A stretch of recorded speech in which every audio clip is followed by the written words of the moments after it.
Il y a des familles ou des communautés dans lesquelles tous les prêtres, on dirait que ce n'est pas les enfants des gens. On ne dirait même pas que c'est des serviteurs de Dieu. Ils sont obligés de suivre là les gens comme ça. Non, non, non, non.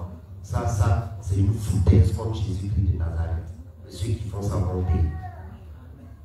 Vivons là. Vivons là. Noël, c'est l'amour. Noël, c'est l'amour. Donc, Marie-Mère de la charité chrétienne nous a dit, elle nous a dit qu'on les a chassés. Toi, il faut prendre la résolution de ne plus chasser quelqu'un dans ta maison qui loue là. C'est pas pour lui dire que tu vas lui donner cadeau. Hein. Mais quand tu sens que la personne est vraiment coincée et que tout est perdu là, tu rougis les yeux mais tu ne le chasses pas. Pour que lui aussi sache qu'il faut qu'il travaille pour payer le loyer. Et ça, c'est être chrétien. Si on veut être intelligent, on ne va pas être chrétien tous les jours. Mon père est très intelligent et n'être qu'amour. Ce n'est pas de la bêtise que d'être bon. Ce qui est bête là, c'est de ne pas être bon. Beaucoup de gens sentent souvent qu'ils sont appelés à la générosité. Mais ils se méfient.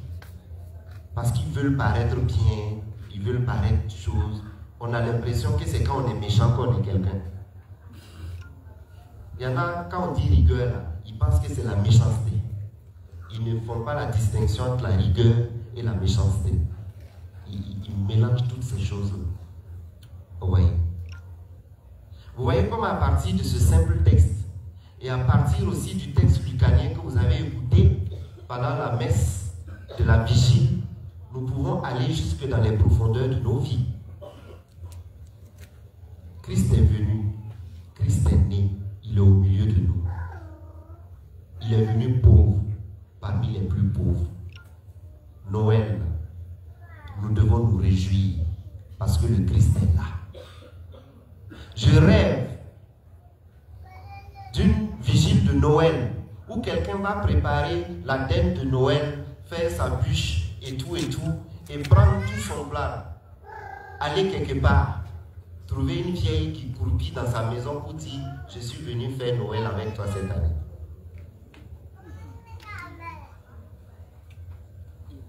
Je bénis le nom de Dieu parce qu'il y a un prêtre qui faisait cela.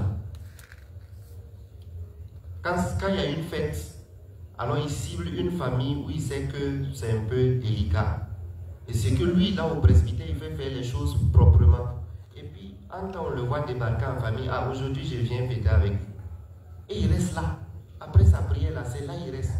Et parfois, en fait, tout le village termine là dans cette famille-là. Qu'est-ce qu'il apporte à cette famille? La joie. Cette personne-là n'a jamais espéré qu'un prêtre viendrait. Cette personne n'a jamais espéré que les gens se rassembleraient chez elle pour un motif de joie banal, simple, juste parce qu'on veut partager. Et ça, c'est notre mission de chrétien. Ce ne sont pas des missions extraordinaires qu'on nous demande. Dieu ne nous demande pas de parler toujours en langue Non. Non, non. Voici des gestes concrets qu'il nous demande. Il faut mettre Jésus au monde. Marie, mère de la charité chrétienne, ou la Vierge Marie, dans le terme de l'Église, a joué son rôle. Mais nous, à notre tour aussi, nous devons donner Jésus au monde. Pas de façon physique, mais dans notre façon de faire, dans notre action, par notre pensée, par notre présence aux autres. Nous devons faire advenir Jésus. Il doit pouvoir voir Jésus qui est là, solidaire des pauvres, qui lève les pauvres et qui ne garde aucune rancune. Je bénis le nom de Dieu parce que vous savez, il n'y a pas de hasard en Dieu. Cette femme, notre sœur et notre mère que Dieu a choisie, si vous saviez ce qu'elle a pu faire ou ce que Dieu a fait par elle à travers son obéissance, vous allez l'acclamer tous les jours. il y a 4 choses qu'elle a vaincues à travers sa vie et qu'elle nous demande de suivre. Elle a vaincu l'orgueil. Vous voyez toutes les difficultés de la Vierge qui sont liées au contexte de la naissance du Christ là. Est-ce que vous l'entendez broncher? Non. Qu'est-ce qu'on dit? Elle priait.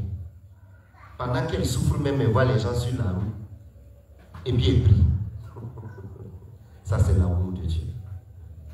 Elle accepte les frustrations, les humiliations. Elle accepte de ne pas avoir de place à l'auberge.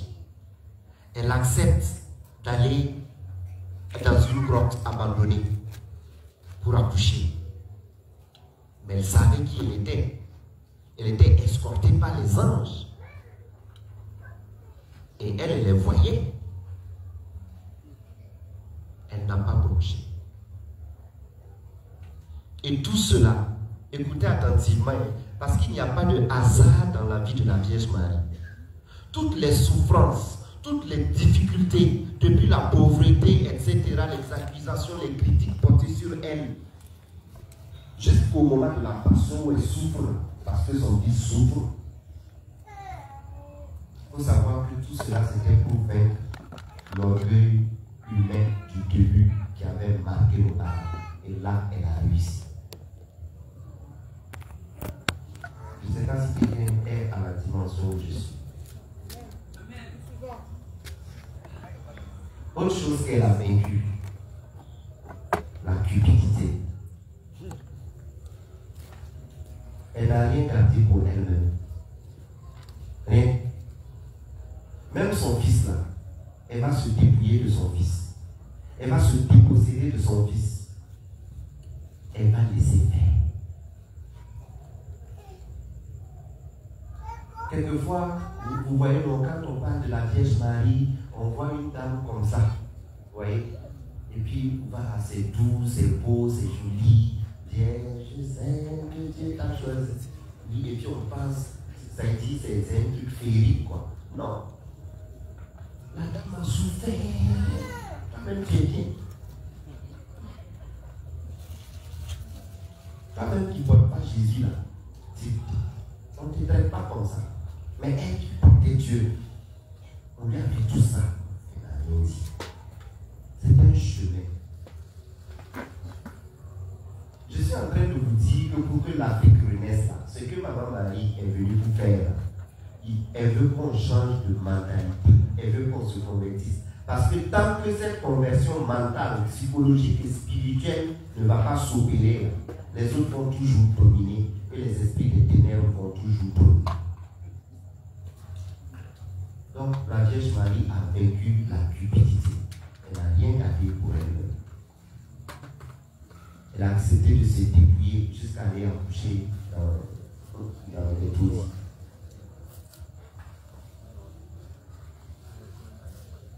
Elle a vaincu quoi encore? Elle a vaincu la luxure. Elle était élevée au-dessus de tous les appels bas de la chair. Elle a écrasé cela pour être toujours en perpétuelle communion avec Dieu. Voilà. Il ne faut pas que nous puissions nous asseoir ici pour dire non, elle c'était la Vierge Marie. Non, elle était humaine, comme toi, comme moi. Elle a accepté d'être obéissante à la grâce qu'elle a reçue. Je me souviens encore de ce formateur qui nous disait, quand on était sur les bancs, qu'il y a des ignorances nobles. Il faut dire ça à ton voisin. Il y a des ignorances nobles. Tu n'es pas obligé de tout savoir. Parfois, c'est quand tu veux tout savoir là que tu t'en. Je fais une parenthèse. Parenthèse, je reviens. Vous voyez ici en Afrique, on dit oh, telle chose, en Afrique là, qui était tabou, ça là c'était tabou, c'était tabou. Vous pensez que nos ancêtres l'étaient bêtes? On nous a fait croire que nous, nos ancêtres là, n'étaient pas intelligents.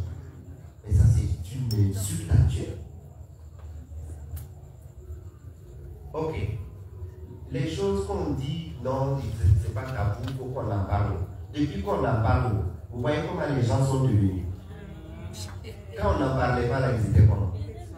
Ils étaient corrects. Ceux qui étaient concernés, ça n'est rien. Mais depuis qu'on en parle, c'est devenu comment? Mais il y a une technique dans la publicité. Je n'ai pas fait cette étude d'études de communication, etc. C'est ma propre analyse. Il y a une technique de publicité. Ça veut dire quand vous voulez faire admettre quelque chose aux gens, il faut les faire débattre de ça. Quand vous allez débattre fatigué, là, c'est fini, ça veut dire que c'est rentré. Ce dont vous refusez de débattre, ça c'est un problème. Parce que comment ça va s'installer? Il faut débattre pour que ça s'installe. Aujourd'hui, là, les trucs là, vous comprenez, non? Ça pose problème à qui encore? Il y a peut-être 2-3 ans, bon, c'est pas fini. On a parlé jusqu'à, on est fatigué, c'est là. On fait comment? Heureusement que la liberté, la charité chrétienne est là pour nous aider. Faisons attention aux gens qui insultent nos ancêtres. Ne soyons pas d'accord avec eux. Comme nous parlons de l'Afrique, je vais continuer encore parce qu'il y a des choses, si je ne vous dis pas ici, je ne suis pas sûr que vous les entendiez ailleurs. Ce n'est pas que ce sont moi ceux qui les connaissent, non. Je ne connais rien, je connais très peu. Est-ce que j'ai l'occasion de dire, je le dis. Qui vous a dit qu'en Afrique, on maltraitait les femmes, que la femme n'a pas de place? Les femmes là, vous n'avez pas de place. Au moment de nos ancêtres là, est-ce que vous les voyez frapper une femme? Ceux qui ont connu les vrais ancêtres là, vous les voyez frapper une femme? Quand ils sont allés au camp d'initiation là, ils ne frappaient pas. Hein? Non. Un homme qui a fait camp d'initiation, il n'a qu'à lever, mettre sur femme, il va voir.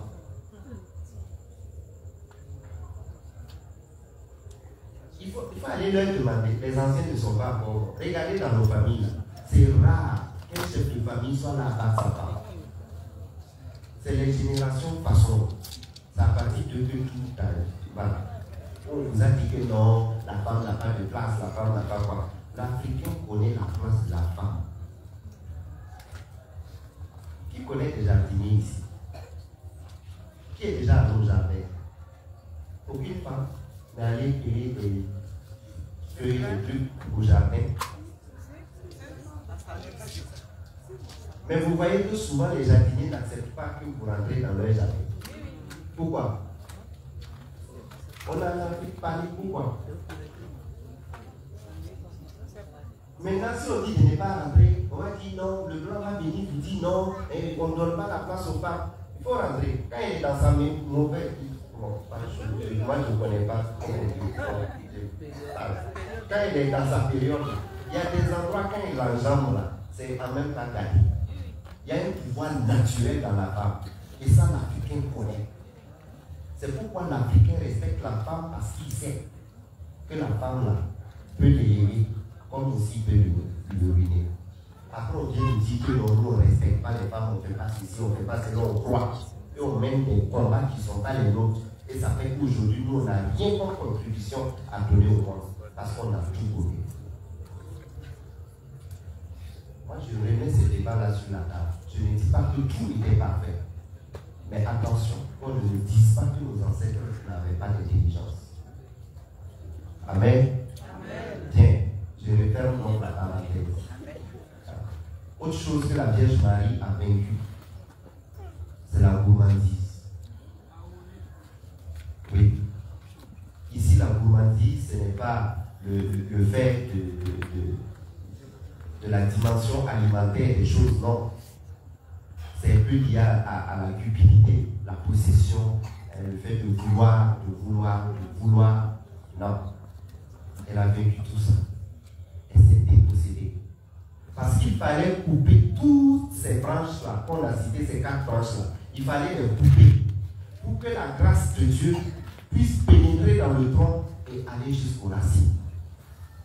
Et il fallait que l'œuvre du salut se passe ainsi. Vous voyez que quand on annonce l'importance l'importance de la nativité dans la mission de Marie-Mère de la charité chrétienne, on peut se demander, mais qu'est-ce qu'on peut dire dedans? Qu'est-ce qu'on peut trouver dedans? Il y a beaucoup à dire. Marie donne le sauveur au monde. Elle donne le libérateur à l'Afrique. Elle donne la lumière à l'Afrique. Ce que recherche Marie-Mère de la charité chrétienne, c'est que le Christ soit vraiment enraciné ici en Afrique. Maman ne travaille jamais pour elle-même. Si vous allez quelque part où la Vierge Marie met tous les regards et les cœurs vers elle, sauf si les gens ne comprennent pas, elle dit toujours allez à Jésus, allez à mon fils, faites tout ce qu'il vous dira.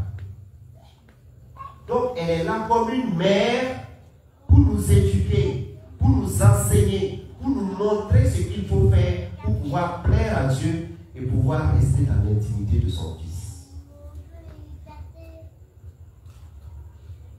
L'importance de la nativité dans la mission de MMCC, c'est aussi de promouvoir la vie. Elle donne Jésus au monde. Il y a combien d'avortements dans le monde? Il y a combien d'avortements en Afrique? Il y a combien d'avortements à Abidjan?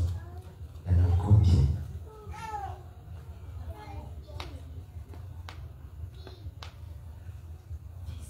J'aime mieux supposer qu'il n'y en a pas.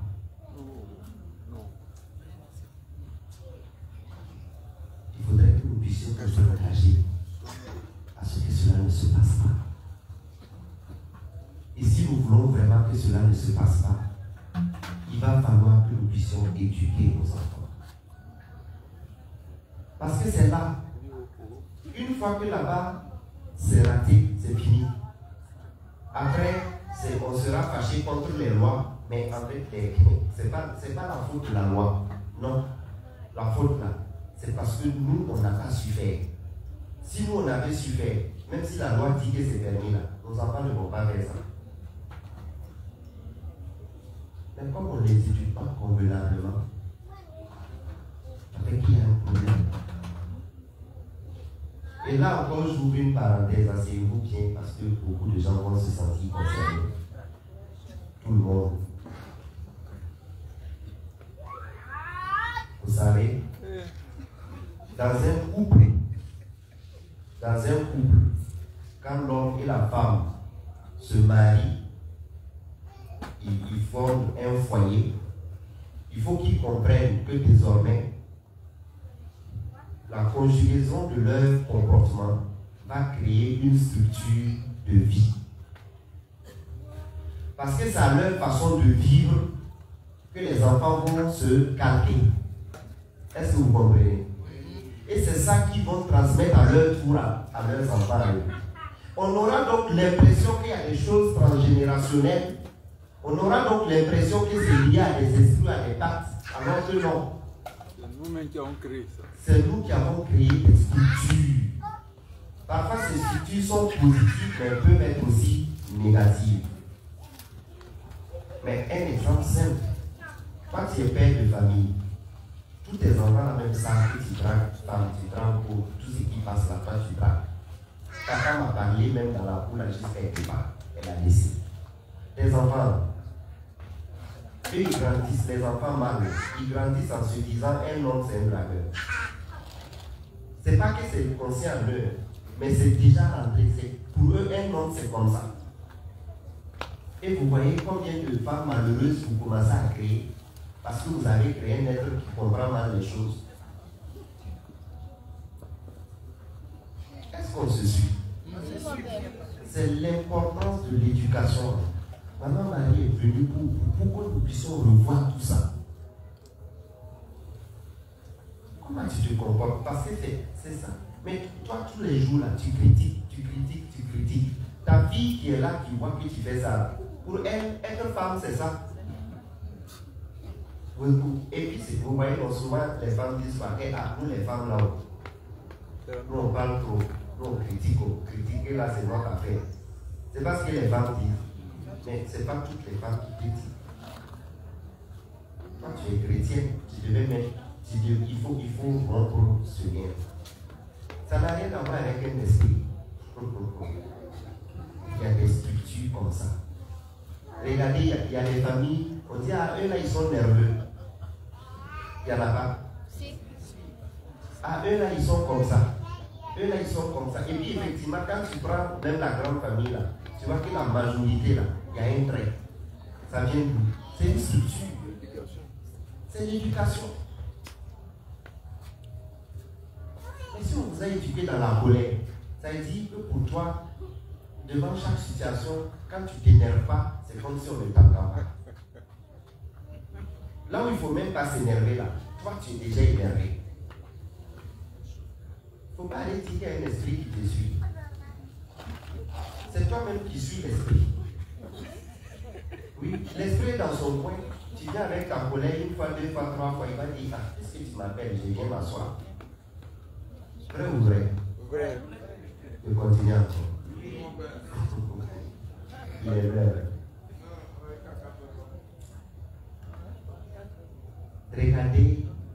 Regardez certaines familles. Il y a des liens spirituels. Les liens spirituels existent. Les conséquences des liens spirituels existent. Mais tout n'est pas ça. Il faut qu'on comprenne. Vous prenez par exemple une famille qui a éduqué ses filles en disant non, il faut étudier, soyez correct, votre premier mari c'est le travail, c'est les diplômes, etc. Est-ce que vous me suivez? Oui, cette famille va produire des filles intelligentes, belles, diplômées, riches, mais qui peuvent peiner à trouver des hommes. Parce qu'à 25 ans où ta copine du village est mariée, elle a 3 enfants, là, toi à 25 ans, tu cherches d'abord encore grade pour diplôme, pour le gain, l'argent. Mais elle est mariée. Quand tu vas finir de rassembler l'argent, maintenant tu vas prendre l'argent là pour chercher l'argent.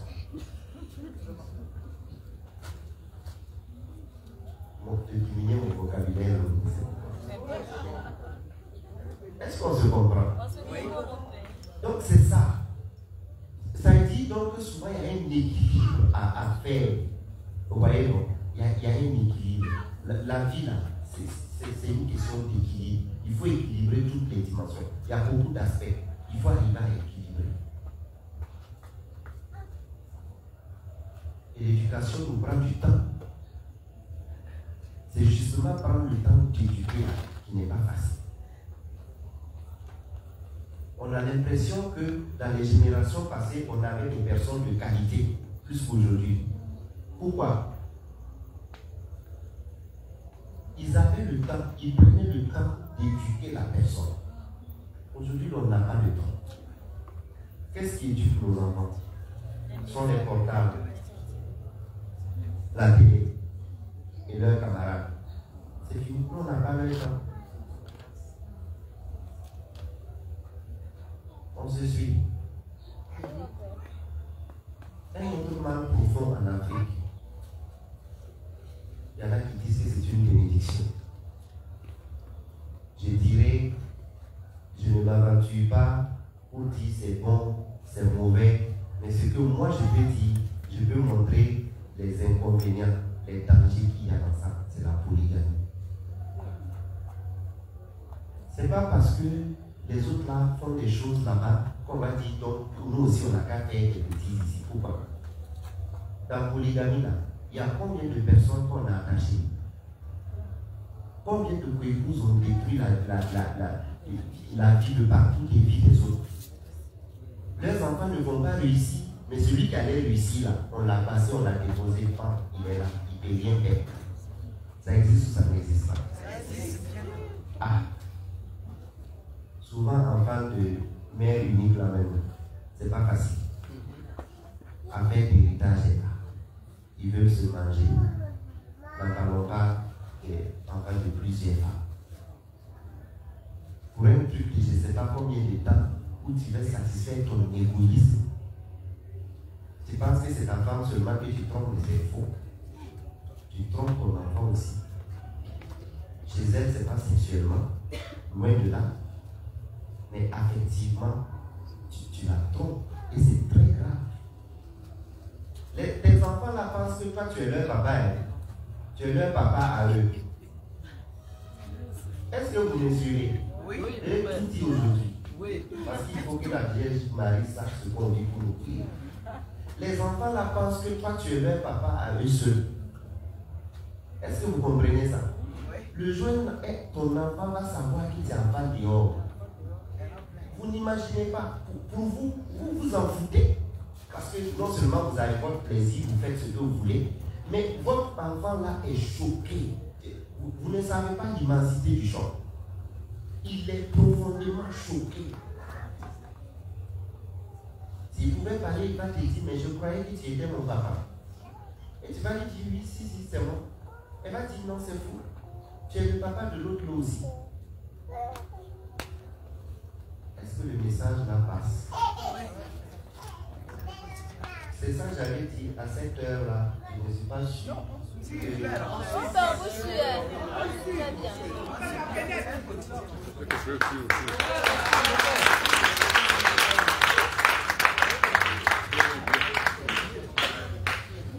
comme ça. Regardez, mais il y en a qui disent que non, et dans les temps anciens, il y avait la polygamie, mais les enfants s'entendaient, les femmes là même s'entendaient. C'est faux. Je supportais. Je vous ai dit, moi je ne sais pas parler. C'est vous qui m'avez invité. Donc ce que j'ai dit là, j'ai dit. Mais vous pensez, ce que tu as fait hier dans la chambre à côté avec la première. Donc aujourd'hui, elle est couchée. Est-ce que tu fais la même chose dans la chambre voisine avec elle? Les femmes là, vous supportez ça? Vous êtes si perverses. Quelle femme peut supporter ça? Elle n'a pas les deux de là ici au moment.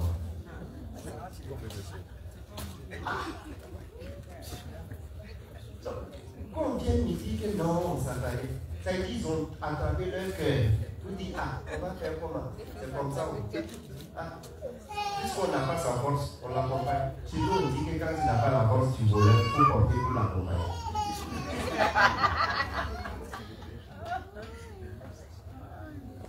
Mais c'est tout ça là qui détruit l'Afrique. Mais la venue de l'enfant là, une fois que l'enfant est là, il faut tout faire pour aimer l'enfant. Parce que l'enfant qui est venu là a besoin d'amour. Ce n'est pas de sa faute. Mais si toi, tu avais pu résister juste 5 minutes là, tu allais épargner ta femme, tes enfants et toi-même des douleurs. Des douleurs. Tout ça, c'est pour soigner en Afrique. Quand je vous parlais de la tendresse, c'est ça qui est là.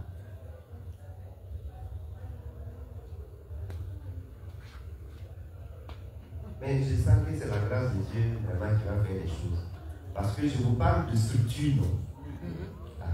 Quelqu'un qui a vécu dans une famille polygame, s'il a été écœuré, il ne va jamais vouloir être polygame dans sa vie. C'est un traumatisme. Jamais il va refuser ça. Si tu lui parles de ça, même si vous étiez amis, vous allez vous séparer. Parce qu'il sait. Il sait ce qu'il a fait. Mais quelqu'un qui n'a pas pris conscience, qui a baigné dans ça comme dans un univers ordinaire, mais vous allez voir que l'esprit de polygamie le suit. Après, ils vont dire que c'est des liens de famille, c'est parce qu'ils sacrifiaient. Ces structures, les structures de vie dont je vous parlais là, c'est ça. Parce que lui va se dire dans sa tête, un homme, il faut plusieurs femmes. Toi, tu es qui? Même les arbres là ne font pas comme ça.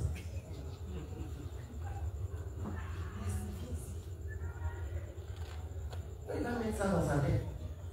Il va filer toutes les femmes du quartier. Il est chez lui maintenant. Chaque femme du quartier apporte son enfant dans sa rue. Ça existe ou bien ça n'existe? Est-ce que c'est bien? Vous voyez comment les familles ont mal. Les familles font mal en Afrique pour ça. Il y en a eux aussi, ils ne vont pas prendre 2-3 femmes pour amener à la maison. D'accord? Mais ils vont passer le temps. Ils vont être avec une, ils font 2 enfants. Après, ils vont aller avec l'autre, ils font 3. Ils vont marier personne, mais ils sont polygames, célibataires. Célibataires, mais polygames. On dirait lui, il est né pour être un enceinteur. Ce sont des mots en Afrique qu'on doit soigner, qu'on doit présenter à Marie-Mère de la Charité chrétienne. Nous provenons de familles où il y a eu ces difficultés, ces blessures, ces épreuves. Et parfois nous les portons au plus profond de nous-mêmes. Et ça n'a jamais été guéri. On ne l'a jamais présenté à Dieu. C'est le moment de présenter à l'enfant Jésus qui vient. Ou dire à l'enfant Jésus, Jésus, tu as été enfant comme nous. Donc, tout ce qui concerne l'enfance, là, tu connais, tu peux guérir. Toutes les blessures de mon enfance qui m'ont conditionné, qui ont fait que je suis ce que je suis aujourd'hui, je te demande aujourd'hui, Noël, de m'en guérir définitivement. Parce que tu es venu pour guérir. Ce qui n'a pas été assumé n'a pas été sauvé. Mais toi, tu as tout assumé, sauf le péché. Tu as pris notre péché sur toi, mais toi-même, tu n'as pas péché. Ça, oui. Mais tout notre corps, là, ce que nous sommes, humains, ça, tu as assumé ça. Et tu connais, donc tu peux nous guérir. Vous voyez que maman a beaucoup de travail. Quelquefois, nous-mêmes, nous sommes en laboratoire, nous pensons qu'il faut faire des missions juste pour les autres. Mais quand on a le bon enseignement, on se rend compte soi-même qu'on va, dans la discrétion, même suivre un cheminement avec maman. Il y en a qui sont là, qui n'ont jamais connu de tendresse paternelle, qui ne se sont jamais entendus avec leur maman. Il y en a. Bon, toi là, tu vas aller prêcher l'amour comme. Quand tu prêches bien, quand quelqu'un fait quelque chose là-bas, tu es prêt à poigner, il va tomber. Maintenant, c'est toi qui parles bien de l'amour. Tu fais des beaux discours sur l'amour. Mais quand il faut agir par rapport à l'amour, ça, tu ne sais plus comment faire. C'est normal. Parce que tu n'as pas reçu cela. On ne donne que ce que l'on a. On ne donne que ce que l'on a. Oui. C'est tout ça que Marie-Mère de la Charité chrétienne est venue pour faire en Afrique. Quand on ne sait pas qu'on est malade, on ne se soigne pas. Mais maintenant qu'elle nous montre, à travers ce récit, nous sommes allés un peu, à travers ce récit-là, elle nous a montré les difficultés qu'il y avait, les souffrances qu'il y avait, mais aussi la joie, puisqu'il y avait la naissance, la lumière, les anges, il y a tout ça. Il faut qu'on soit conscient de tout cela. Vous, soldats de Marie-Mère de la Charité chrétienne, vous devez aller, vous devez être missionnaire pour apporter la guérison, pour apporter la lumière, pour apporter la consolation. Il y a tellement de personnes qui ont des vies brisées. Tellement de personnes. Ces gens-là attendent qu'on leur annonce le salut. Ils attendent qu'on leur dise c'est possible d'être sauvé. Ils n'ont pas besoin qu'on aille leur dire vous êtes condamné. Non. Ils ont besoin qu'on leur dise, par exemple, vous voyez, il y avait Marie-Madeleine, il n'y a pas ce qu'elle n'a pas fait. Mais c'est elle qui a fini première des classes. Celle qui aimait le Seigneur jusqu'au matin de la résurrection. Et c'est la première missionnaire de la résurrection, Marie-Madeleine. Mais quand on connaît son parcours, et puis on voit ça, on se dit, ah, c'est possible. Donc allez dire aux gens, pourquoi vous aussi là, c'est possible. Le meilleur enseignant et le meilleur professeur en classe ne fait pas échouer ses élèves. Mais il est capable de faire du dernier de classe là un premier de classe. Et c'est simple, c'est banal. Pendant que tout le monde se moque de lui parce qu'il se trompe, ça fait, il ne veut même plus aller au travail, etc. Lui, de façon pédagogique, il peut lui dire et dire aux autres, mais taisez-vous. Moi qui suis là aujourd'hui, quand j'avais son âge, je ne savais même pas écrire mon nom.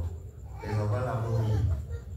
Mais pour avoir dit ça, tu as provoqué quelque chose dans le cœur de l'enfant. Parce qu'il va se dire, ah bon? Donc lui là, qui m'apprend des choses là, quand il était comme moi, il ne connaissait rien. Donc ça dit que moi aussi, si je viens il faut demain, je vais au moins devenir comme lui. Vous provoquez un déclic dans la personne qui l'aide à s'améliorer et qui fait qu'il va se battre pour s'en sortir. C'est ça les vrais pédagogues. On veut aujourd'hui même dans la mission, même dans l'évangélisation. C'est ça qu'on veut. Et si on suit Marie, mère de la charité chrétienne, je crois que nous allons vraiment réussir la mission que le Christ nous a confiée. Alors, c'est ce que j'avais à partager avec vous. Je m'arrête là, en espérant qu'il y a encore des questions. Pourquoi on s'apprête pour la Je n'ai pas noté le quatrième mot bien. La gourmandise, l'orgueil, la cupidité, la luxure, la gourmandise. Le quatrième là. La gourmandise, là, j'ai dit que c'était en lien avec la cupidité, la possession.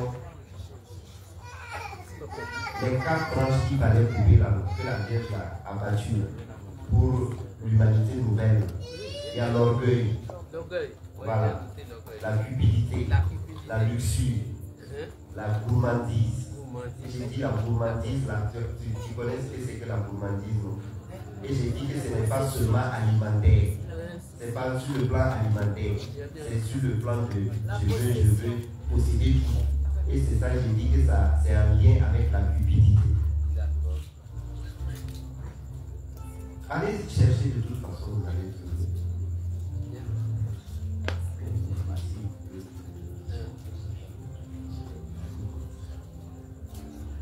Alors, si vous avez des questions ou des témoignages, on a 20 minutes pour cela, et on va passer à la messe. C'est ça. Voilà. S'il n'y en a pas, le cœur va prendre ces belles chansons pour que ceux qui dorment puissent se réveiller et entrer dans la joie de Noël. Nous sommes déjà dedans, nous suivons.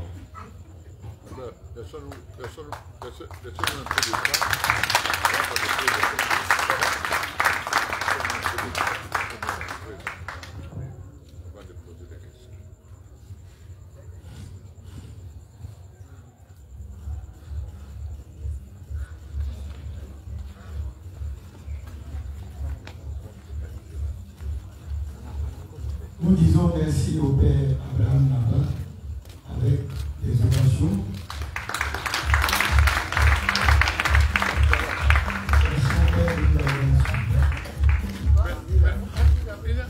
On a la question à poser. Il n'a pas entendu. On lui a dit de nous laisser. Il a dit laisse un peu de temps.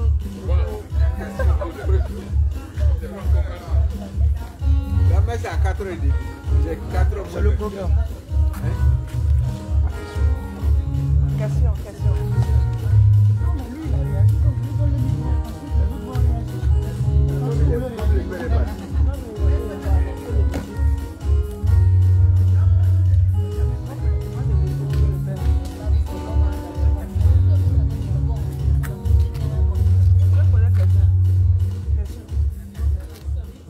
Il est là, allez-y.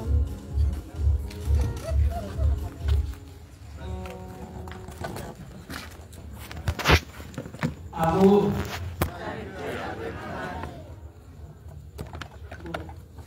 Ce n'est peut-être pas une question, mais le père a dit quelque chose par rapport à la polygamie. Moi, je suis ici d'une famille polygame. Oh là là. Vous avez Dieu, que Dieu vous bénisse. Amen. Que tout ce que vous avez semé dans nos cœurs ce soir s'enracine et porte du fruit et du fruit à la fois.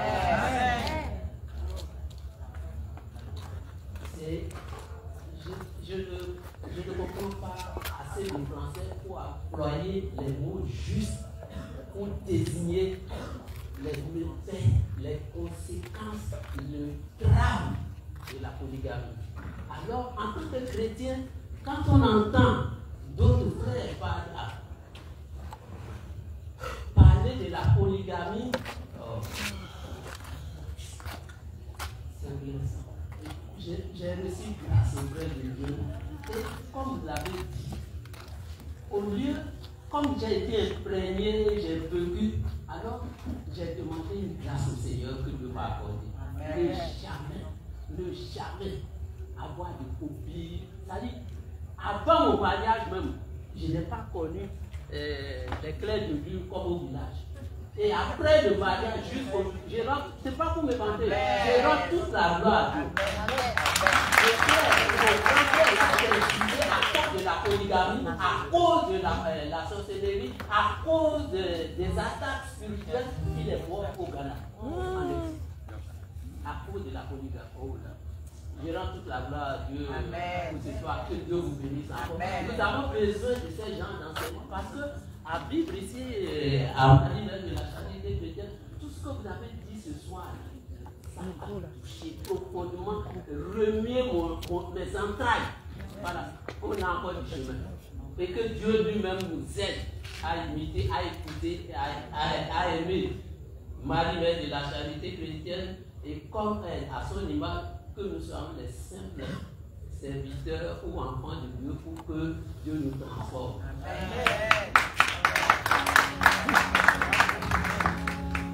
Avant, je voudrais d'abord dire merci au Père pour ce grand partage qu'il nous a donné. En vous écoutant, il est nécessaire qu'on soit à l'école de Marie-Mère de la charité chrétienne. Comme on le dit, après la pluie, c'est le beau temps. Elle a traversé toutes ces épreuves. Elle a enduré toutes ces épreuves. Mais à la fin, la venue du Messie lui a donné un bonheur immense. L'Afrique traverse des difficultés et ces Africains traversent ces difficultés. Et dans l'île d'Amarie, il y a tout. Mais dans le premier message que maman Marie nous a donné ici, elle dit, c'est à la demande de son fils auprès de son père qu'elle est venue en Afrique et qu'elle a choisi comme demeure la Côte d'Ivoire. À travers la Côte d'Ivoire, c'est tous les pays africains. Aujourd'hui, nous fêtons la naissance de l'enfant Dieu.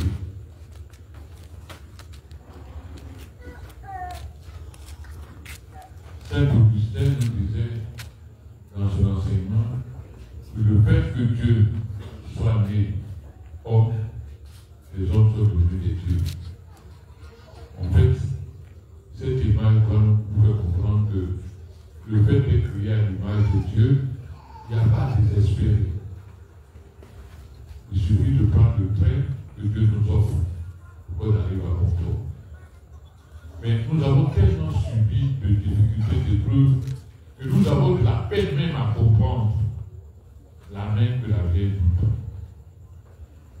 Comment sortir de ça? C'est ça le drame. Voilà un peuple qui souffre. La vieille est venue, elle veut visiter les hameaux pour délivrer les peuples. On lui dit non. Comment on peut comprendre cela? La Vierge a initié des missions de délivrance, de libération en 2013, de purification en 2013. Une seule année a suffi pour qu'on arrête la Vierge. Il faut arrêter. Comment on peut s'en sortir? Si on nous tend la main et qu'on refuse cette main-là, qu'on veut même couper la main qu'on nous tend pour nous sauver, on veut couper cette main. Je voudrais profiter pour faire un témoignage. En 2013, Emmanuel était venu ici en pèlerinage. En 2013. Faute délégation. On ne savait rien de l'AES, de tout ça, on ne savait rien.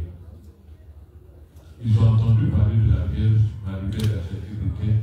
Ils ont décidé, après avoir eu les briques d'information, de venir. Vous avez presque 5 cas, 3 ou 4 cas sont venus ici. Ils ont passé un bon temps avec nous. À la fin, la vie a donné un message. Pour votre amour pour moi, je vous aide à libérer votre pays. Je ne sais pas si on se souvient de ce message. Pour votre amour pour moi, je vous aide à libérer votre pays. La libération de la viendra du Nord. Aujourd'hui, ce que nous regardons, c'est des amorces. Un petit pays insignifiant dit non à la foi. On sait que la femme est préoccupée, la femme ne peut pas réagir jusqu'à le four. Le Mali, le Burkina et le Niger. C'est la première fois que nous voyons aussi des coups d'État sans effusion de sang. C'est la première fois que nous voyons des coups d'État sans effusion de sang en Afrique.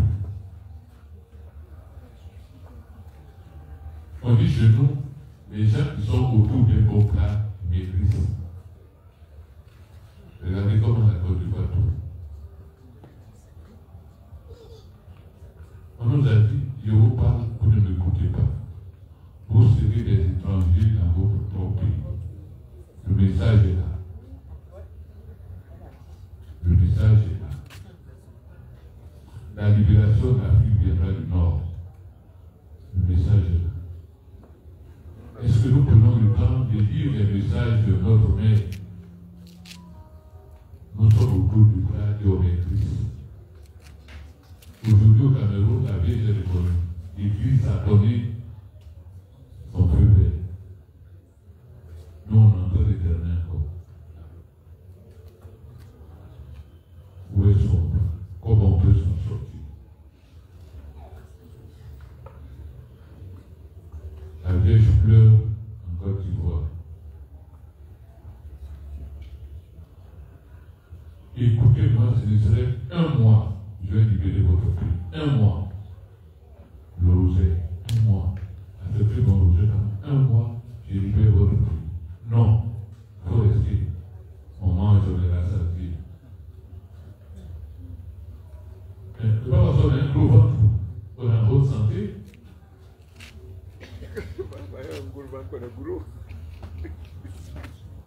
Mon père, c'est dur. Malheureusement, c'est ce petit peu-là qui bénéficie de cet enseignement.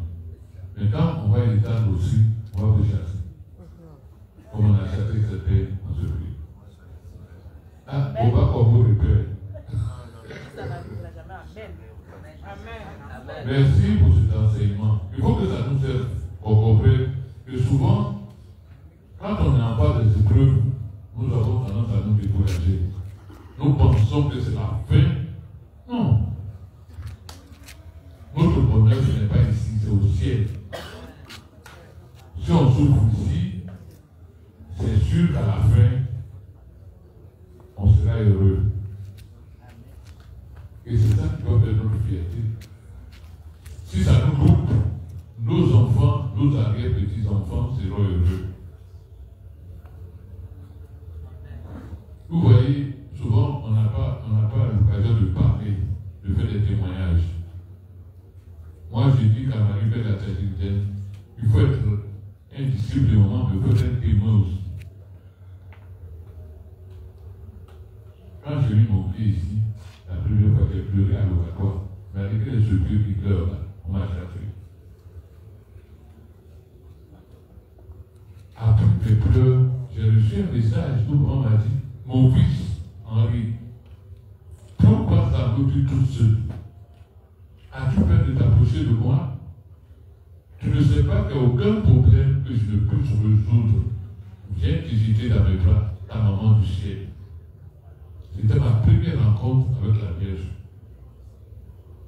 Elle a écouté mes pleurs, elle m'a répondu. J'ai dit, maman, accorde-moi la santé pour te servir, jusqu'à ce que mon fils m'appelle. Je n'ai pas eu tort. En 2012, je donne des témoignages en même temps. En 2012, quand ma maman était décédée, tout l'oratoire s'est déplacé au village. Au moment de la soute, quand j'ai vu que c'était fini, que c'est la dernière séparation, vous savez ce que maman m'a dit? Mon fils, perdre une mère, c'est dur. Je suis venu te rassurer que ce soir, je suis venu voir ta maman avec moi, je m'en vais.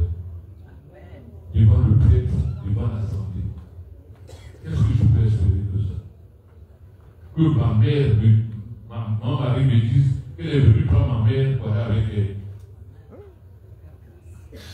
C'est qu'est-ce que je peux demander? Je vais terminer un jour, je vais la retrouver là-bas. C'est ça que nos frères doivent comprendre. Souvent, quand ils sont dans les épreuves, ils disent que mon mari, c'est du faux. Donc on abandonne. Il y a des gens qui ont été malades, qui sont venus ici, qui ont souffert. Leur confiance au moment de la permis de retrouver la guérison.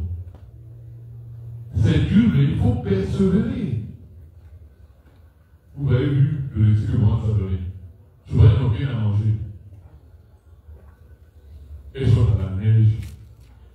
Elles souffrent, mais elles pensent aux autres. Et puis, même pour les âmes, ils sont beaux pour toi.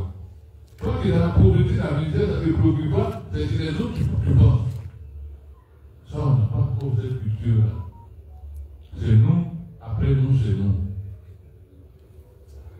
Aujourd'hui, la chevette lui dit, vous cassez les maisons des gens, vous faites la nouvelle des enfants. Est-ce que c'est normal? Vous cassez les maisons, les gens sont dans les cimetières, et vous faites la nouvelle des enfants. Vous êtes heureux. Je vais m'arrêter là. Mon père, merci. De temps en temps, de venir nous réveiller un peu parce qu'on dort. Qu'elle fasse de nous, ces enfants, des porteurs de semences, mon Père. Amen. Merci, mon Père.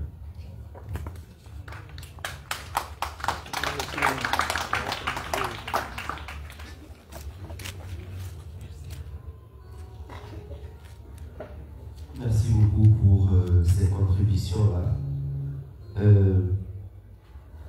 Par rapport à l'action de Marie-Mère dans les cités, dans le territoire, il y a plusieurs façons de procéder. Mais bien sûr, il faudrait demander aux parents du ciel si ce sont des méthodes qui leur conviennent. Mais en partant de certaines choses symboliques, nous pouvons avoir entièrement accès à l'entièreté d'un territoire. Je prends un exemple simple. Un drapeau, c'est quoi? Quand tu touches au drapeau, tu touches à l'âme du pays. Vous ne pensez pas qu'on peut faire quelque chose de spirituel avec un drapeau ici? C'est ce que je suis en train de vous dire. Il y a beaucoup de choses comme ça. Bon, je m'arrête là. C'est autre chose.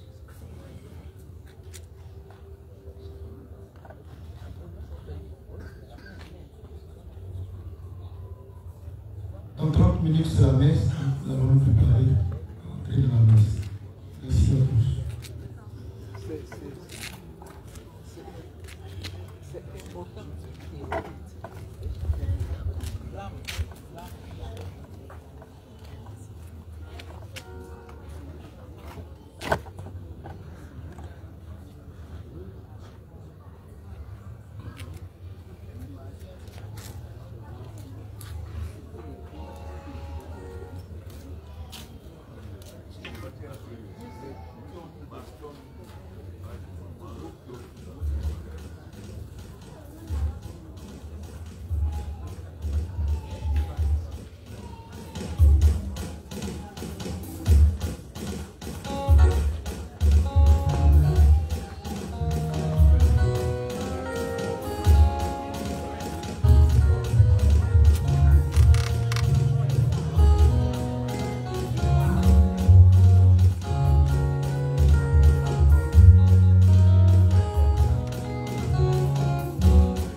de Marie-Mère de la Charité.